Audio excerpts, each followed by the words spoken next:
कहानी की शुरुआत ज़ॉम्बी अपोकलिप्स के बीच शुरू होती है, जहां मॉली और निकलास वेगास से अपनी जान बचाकर भाग रहे थे। चारों तरफ तबाही फैली थी और शहर अब रहने लायक नहीं बचा था। अब उनका प्लान था कि वे किसी तरह एयरफील्ड तक पहुंच जाएं, जहां उनके कुछ दोस्त इंतजार कर रहे हैं और वहां से प्लेन लेकर ज़ॉम्बियों के इलाके से दूर निकल जाएं। लेकिन रेगिस्तान के बीच सफर करते हुए अचानक मॉली की तबीयत बिगड़ने लगती है। मजबूरी में निक गाड़ी रोक देता है ताकि वह थोड़ी देर आराम कर सके।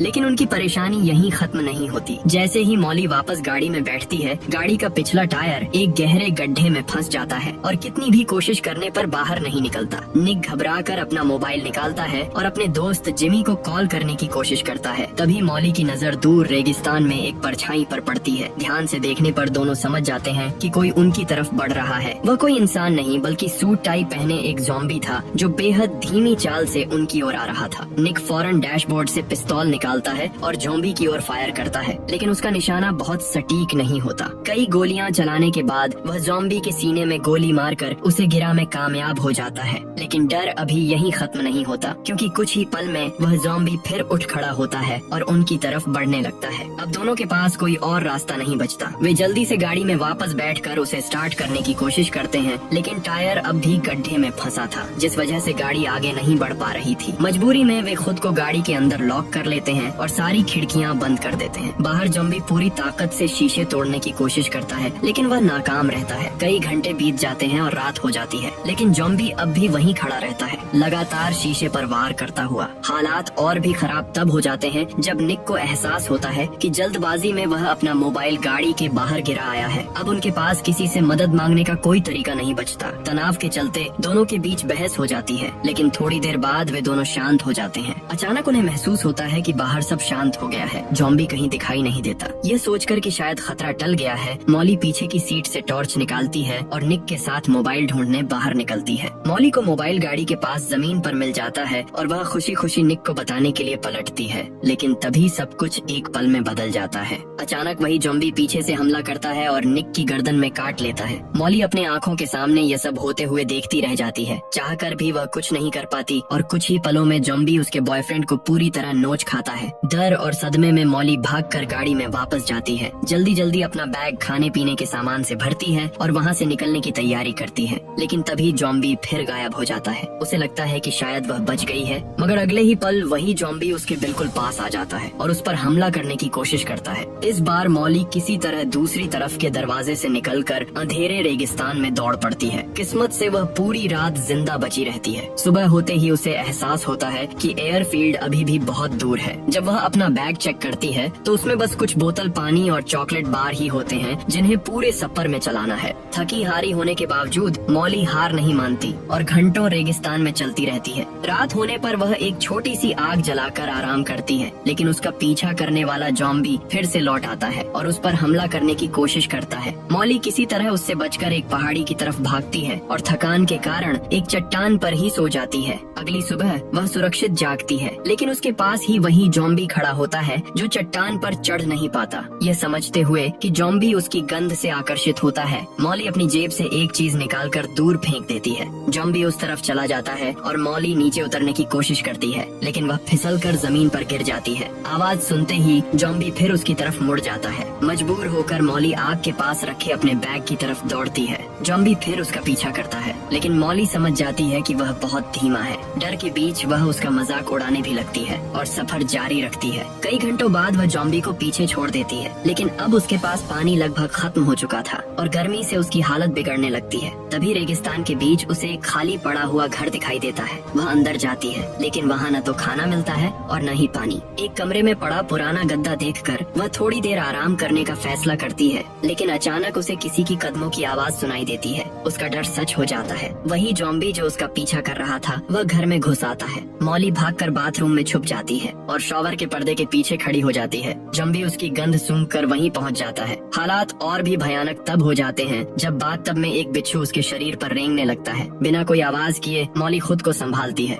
आखिरकार ज़ॉम्बी वहाँ से चला जाता है। मौका मिलते ही वह बिच्छू को मारती है और चुपचाप घर से निकल जाती है। बाहर आकर वह फिर से जिमी को कॉल करने की कोशिश करती है, लेकिन अभी भी नेटवर्क नहीं मिलता। उसका आखिरी पानी भी खत्म होने वाला था और दूर दूर तक कोई बस्ती नजर नहीं आ रही थी। निराशा के बीच अचानक उसे फिर वही ज़ॉम्बी दिखाई देता है जो अब भी इंसानी मांस की तलाश में था। मॉली समझ जाती है कि इससे बचना आसान नहीं है। वह पत्थर उठाकर उस पर फेंकती है, लेकिन उससे कोई फर्क नहीं पड़ता। वह ज़ॉम्बी के सिर पर वार करने का सोचती है, लेकिन निक के साथ हुआ हादसा याद आते ही भागने का फैसला करती है। पीछा जारी रहता है। गुस्से और थकान में मॉली ज़ॉम्बी को गालियां देने लगती है। तभी उसे एहसास होता है कि उसकी बेवकूफी ही उसकी ताकत है, क्योंकि ज़ॉम्बी ऊंचाई पर नहीं चढ़ सकता। इस सोच के साथ वह एक पहाड़ी पर बनी गुफा तक चढ़ जाती है और कुछ घंटों तक वहीं आराम करती है। सुबह होने पर वह अपना सामान देखती है, जहाँ खाने में बस एक चॉकलेट, थोड़ा सा पानी और एक ड्रिंक बची होती है। फिर भी जिंदा रहने की जिद उसे आगे बढ़ने की ताकत देती है। काफी देर चलने के बाद उसे दूर सड़क दिखाई देने लगती है और उसे लगता है कि शायद अब उसका बच पाना पॉसिबल है। लेकिन उसकी खुशी ज्यादा देर नहीं टिकती, क्योंकि अचानक उसे एहसास होता है कि सामने से एक भयानक रेत का तूफान बहुत तेजी से उसकी ओर बढ़ रहा है। हालात बिगड़ते देख मॉली पीछे हटने की कोशिश करती है, लेकिन कुछ ही पलों में रेत का विशाल बादल चारों तरफ फैल जाता है और उसकी आंखों के सामने सब कुछ धुंधला हो जाता है। तेज हवा और उड़ती रेत की वजह से मॉली कुछ भी साफ नहीं देख पाती। इसी कारण वह यह नहीं समझ पाती कि वही ज़ॉम्बी एक बार फिर उसके बेहद करीब आ चुका है और उस पर हमला करने की कोशिश कर रहा है। फिर भी हिम्मत जुटाकर मॉली किसी तरह उससे खुद को बचा लेती है, लेकिन तूफान की ताकत इतनी ज्यादा होती है कि वह उसे जमीन पर गिरा देती है और मॉली बेहोश हो जाती है।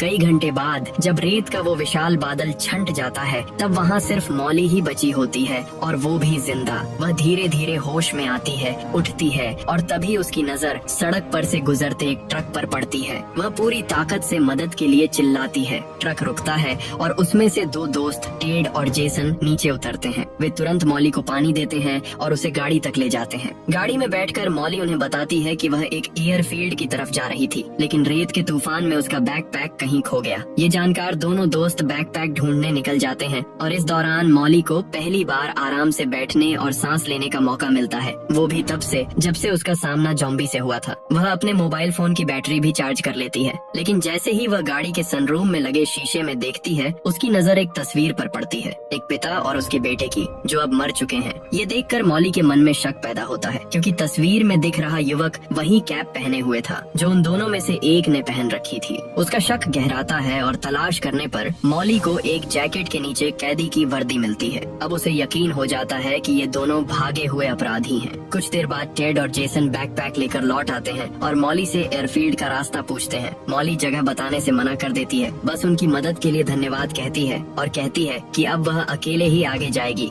लेकिन तभी दोनों अपराधी अपनी असली शक्ल दिखा देते हैं। जेसन मॉली के चेहरे पर कपड़ा बांध देता है और टेड उसे जबरदस्ती गाड़ी से बाहर खींचकर एक चाकू दिखाता है। वह धमकी देता है कि अगर उसने एयरफील्ड की जगह नहीं बताई तो वह उसे भी उसी तरह मार देगा जैसे उसने गाड़ी के मालिक और उसके बेटे को मारा था। अब मॉली के पास कोई और रास्ता नहीं होता और वह एयरफील्ड का ठिकाना बता देती है, लेकिन अपराधियों का दिल अब भी नहीं भरता। वे उसे गाड़ी के पीछे ले जाकर उस पर और ज्यादा हमला करने की कोशिश करते हैं। तभी इस बेबस और खौफनाक हालात में एक बिना उम्मीद के मदद सामने आती है। वही ज़ॉम्बी जो रेगिस्तान में लगातार मॉली का पीछा कर रहा था, रेत के नीचे से निकलकर गाड़ी की ओर बढ़ने लगता है। जेसन जो टेड को मॉली पर हमला करते हुए देख रहा था, वह ज़ॉम्बी को उसकी ओर आते देख लेता है, लेकिन उसे चेतावनी देने का वक्त नहीं मिलता। अगले ही पल ज़ॉम्बी टेड की गर्दन में दांत गड़ा देता है और उसे जमीन पर गिराकर बेरहमी से उसका चेहरा नोचने लगता है। पूरा मंजर देखकर मॉली सदमे में आ जाती है, लेकिन खुद को संभालते हुए किसी तरह उठ खड़ी होती है। इसी बीच जेसन गाड़ी में बैठकर वहाँ से भाग निकलता है। यह डरावना नजारा मॉली को उसके अतीत की याद दिला देता है।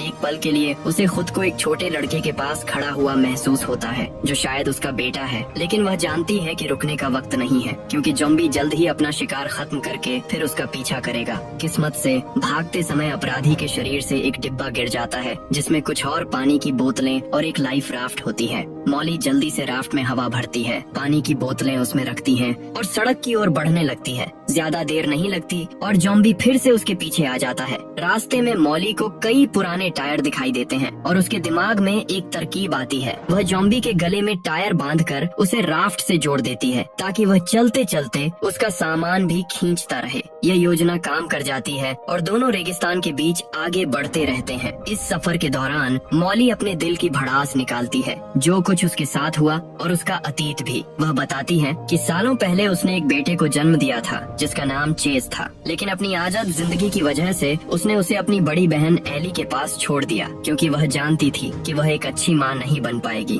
बातों बातों में वे एक बड़ी चट्टान के पास पहुँचते हैं। मॉली जॉम्बी को बांधने वाली रस्सी उस चट्टान से बांध देती है और उसे वहीं छोड़ने का फैसला करती है, लेकिन जैसे ही वह ऐसा करती है, जॉम्बी पूरी ताकत से उसके पीछे आने की कोशिश करता है। यह देखकर मॉली के मन में अपराध बोध जाग उठता है। अपने ज़मीर से लड़ते हुए वह जॉम्बी के सामने खड़ी होती है और उससे वादा करती है कि अगर वह ठीक से बर्ताव करना सीखे तो वह उसे आजाद कर देगी। मॉली टायर खोल देती है और जॉम्बी को मुक्त कर देती है। जॉम्बी तुरंत उसकी ओर बढ़ता है, लेकिन मॉली सख्ती से उसे रुकने का आदेश देती है। हैरानी की बात यह होती है कि जॉम्बी उसकी बात मान लेता है। अब जॉम्बी पूरी तरह उसके काबू में होती है। इसके बाद मॉली ऊंचाई पर एक और अलाव जलाती है। शाम ढलते ही वह अपने नए साथी को अपने अतीत के और भी किस्से बताती है। वह बताती है कि वह और उसका बेटा कभी डोरी से जुड़े 2 डिब्बों से चाइनीज विस्पर्स खेला करते थे। बेटे से अलग होने के बाद से मॉली चेज की आखिरी याद के तौर पर उन डिब्बों में से एक हमेशा अपने साथ रखती आई है। ये सब बताने के बाद मॉली रात भर आराम करती है। अगली सुबह वह और जॉम्बी सड़क तक पहुंच जाते हैं। ठीक उसी समय कई सैन्य गाड़ियां वहां से गुजरती हैं। डर के मारे मॉली अपने दोस्त को सड़क के दूसरी ओर छिपा देती है ताकि सैनिक उसे मार न दे। लग रहा था कि किसी ने उन दोनों को नहीं देखा, लेकिन तभी एक सैन्य वाहन बीच सड़क में रुक जाता है और आसपास की जांच शुरू कर देता है। मॉली जॉम्बी को चुप रहने का इशारा करती है और खुद सैनिकों से बात करने चली जाती है। वह कहती है कि वह एयरफील्ड पर अपने पति से मिलने जा रही है। यह बात सैनिकों को शक में डालती है, लेकिन फिर भी वे उसे आगे जाने देते हैं। तभी जॉम्बी मॉली की बात नहीं मानता और सैनिकों के सामने आ जाता है। सैनिक तुरंत उसकी ओर बंदूकें तान लेते हैं। मॉली फौरन उसके सामने खड़ी हो जाती है और सैनिकों से विनती करती है कि वे गोली न चलाएं। यह अजीब सा नजारा देखकर सैनिकों को यकीन हो जाता है कि जॉम्बी ही उसका पति है। फिर मॉली रास्ता साफ करने की बात करती है ताकि वे दोनों आगे बढ़ सकें, लेकिन तभी उनमें से एक जॉम्बी के पैर में गोली मार देता है। यह देखकर मॉली को इस बेरहमी से घिन आती है। वह जॉम्बी की मदद करने की कोशिश करती है, लेकिन गलती से वह जॉम्बी उसकी उंगली काट लेता है। मॉली तुरंत समझ जाती है कि इसका क्या मतलब है। वह भी जल्दी ही जॉम्बी बन जाएगी। वह भागकर अपना बैग खोलती है और जख्म पर दवा डालकर उसे डिसइंफेक्ट करने की कोशिश करती है, मगर जल्द ही उसे एहसास होता है कि इन्फेक्शन उसकी उंगली में फैल रहा है और वह भी जल्द ही जॉम्बी बन जाएगी। हताशा में मॉली अपना हाथ जमीन पर रखती है और पास पड़े एक पत्थर से संक्रमित उंगली पर जोर जोर से मारने लगती है, जब तक कि वह उंगली अलग नहीं हो जाती। दर्द और पीड़ा के बावजूद वह खुद को जॉम्बी बनने से बचा लेती है। फिर वह अपने बैग से टेप निकालकर हाथ पर पट्टी बांध लेती है। इसके बाद वह वापस सड़क पर लौटती है। वह जॉम्बी से नाराज भी थी जिसने उसे काटा, लेकिन फिर भी उसे जमीन पर घायल पड़ा देखकर उसे अफसोस होता है, क्योंकि गोली लगने के कारण वह चल भी नहीं सकता। अब मजबूरन मॉली उसे एक डिंगी पर लिटाकर सड़क पर घसीटते हुए आगे बढ़ती है। कुछ देर बाद उसे दूर एयरफील्ड दिखाई देता है, लेकिन तब तक उसका जॉम्बी दोस्त आगे बढ़ने की ताकत खो चुका होता है। मॉली उसे उठने के लिए कहती है, लेकिन जॉम्बी अपने सूट की जेब की ओर इशारा करता है। मॉली जेब चेक करती है और उसे एक वॉलेट मिलता है जिसमें उसकी पहचान होती है। जॉम्बी का नाम डेरिल था जब वह इंसान था।